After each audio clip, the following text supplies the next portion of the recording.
సాయంత్రం సమీపిస్తున్నందున మరియు వారు మారుమూల ప్రాంతంలో ఉన్నందున యేసు శిష్యులు ప్రజలను పంపించాలని కోరుకున్నారు. మత్తయి 14:15. ఆహారం కొనడానికి, వసతి కోసం మొదలైన వాటి కోసం ప్రజలు త్వరలోనే చుట్టుపక్కల గ్రామాలకు చేరుకోవాలని వారికి తెలుసు, లేకుంటే వారు ఆకలితో అలమటించే అవకాశముంది.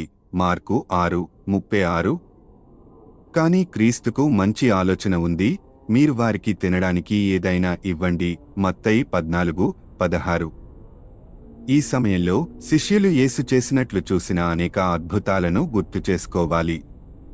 బహుశా వారిలో కొందరు అలా చేసి ఉండవచ్చు, కానీ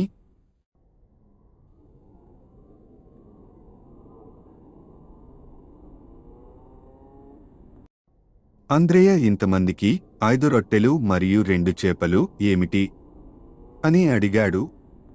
మరియు ఫిలిప్పు ఆశ్చర్యపోయాడు. ప్రతి ఒక్కరూ ఒక ముక్క తినడానికి తగినంత రొట్టె కొనడానికి అర్ధ సంవత్సరం జీతం కంటే ఎక్కువ సమయం పడుతుంది. యేసు రొట్టె మరియు చేపలను తన వద్దకు తీసుకురావాలని పిలిచాడు. మత్తయి 14:18. తరువాత ఆయన భోజనానికి కృతజ్ఞతలు చెప్పి రొట్టె విరిచి జనసమూహానికి ఇవ్వడానికి తన శిష్యులకు ఇచ్చాడు. ఆశ్చర్యకరంగా మొత్తం జనసమూహం ఆ చిన్న భోజనంతో తినిపించారు.